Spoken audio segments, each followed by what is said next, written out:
Welcome to আর রান্নাঘর। বন্ধুরা, আজকের রেসিপি অনুষ্ঠান বাড়ির মতো পাবদা মাছ। এখন প্রায়শ অনুষ্ঠান বাড়িতেই, সে শ্রাদ্ধ বাড়ি হোক আর বিয়ের বাড়ি হোক, পাবদা মাছটা খুব কমন একটা রেসিপি হয়ে গেছে। তো সেই বিয়ের বাড়ির বা শ্রাদ্ধ বাড়ি, যে অনুষ্ঠান বাড়িই বলুন না কেন, সেই পাবদা মাছ কীভাবে রান্না করে, আজকে সেই রেসিপি নিয়ে আর রান্নাঘর হাজির।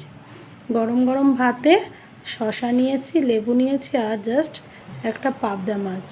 তো কিভাবে করলাম, প্রথমে পাবদা মাছ ধুয়ে পরিষ্কার করে নিয়েছি, হলুদ, লাল লঙ্কার গুঁড়ো, স্বাদ মতো লবণ আর একটুখানি সর্ষের তেল দিয়ে ভালো করে মাছটা ম্যারিনেট করে নিতে হবে। এই সর্ষের তেল দিয়ে যে কোনো মাছ ম্যারিনেট করলে আপনার মাছ কোনো সময় কড়াইয়ে লেগে যাবে না, এটা আমার টিপস। তারপর ফ্রাইং প্যানে সর্ষের তেল গরম করে একে একে মাছগুলো দিয়ে সব মাছগুলো আমি ভেজে নেব। আমি প্রথম লটের মাছ ভাজাটা আপনাদের দেখাচ্ছি, শেষেরগুলো আমি ভেজে ফিরে আসব। যাই হোক, 5টা মাছ একসঙ্গে দিয়ে দিয়েছি এবং সেই মাছগুলো ভাজা হয়ে গেছে।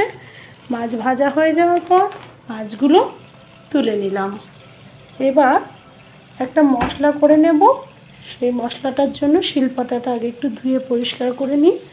একে একে দিচ্ছি, দেখুন, পেঁয়াজ কুচি, আদা রসুন, 2টো শুকনো লঙ্কা, আর এই ছাঁকনিতে একটু কালো সর্ষে আর জাস্ট একটু পোস্ত, 1 চামচ করে বলতে পারেন। ধুয়ে পরিষ্কার করে নিয়ে সব একসাথে দিয়ে মশলাটা করব। তারপর জাস্ট একটু বাটা হয়েছে, এই সময় টমেটো কুচিটাও দিয়ে দিলাম। টমেটো কুচিটা আমি মিক্সিতেও বাটতে পারতাম, কিন্তু মনে হলো যে সব কিছুই যখন শিলপাটাতে বেটে নিচ্ছি, টমেটোটাও বেটে নিই, তাই একসাথে সব মশলাটাই আমি বেটে নিলাম। এইভাবে শিলপাটাতে মশলা বেটে রান্না করলে আমার মনে হয় টেস্ট খুব ভালো হয় এবং ভালো লাগে বেশ। ওভেনের পাশে আমার মারা যেমন আগে রান্না করতো, টাটকা টাটকা মশলা করে সাথে সাথে রান্না করতো আমার মা, কিন্তু এখন আমাদের ব্যস্ততার যুগে সেটা হয়ে ওঠে না। যাই হোক, গল্প করতে করতে 1 চামচ জিরে গুঁড়ো, 1 চামচ লাল লঙ্কার গুঁড়ো, 1 চামচ হলুদ গুঁড়ো আর স্বাদ মতো আর একটু লবণ দিয়ে ভালো করে মশলাটা মাখিয়ে নিলাম। মাখিয়ে নিয়ে একটা বাটিতে মশলাটা তুলে নিচ্ছি। এবার কড়াইয়ে চলে এলাম। প্রথমে যে তেলটা দিয়ে পাবদা মাছগুলো ভেজে নিয়েছিলাম, সেই তেলটা দিয়ে আমি বাদবাকি রান্না করব, আর এক্সট্রা তেল ইউজ করব না। তার মধ্যে কালো জিরে দিলাম আর যে মশলাটা বেটে রেখেছিলাম সেই মশলাটা একসঙ্গে দিয়ে ভালো করে কষিয়ে নিলাম। জাস্ট মশলাটা করতে যতক্ষণ সময়, বেশিক্ষণ লাগেনি এই মাছটা আমার তৈরি করতে। মশলাটা ভালো করে কষিয়ে নিয়ে সামান্য একটু জল দিয়ে দিলাম। জলটা ফুটে উঠলে আমি মাছটা দিয়ে দেব।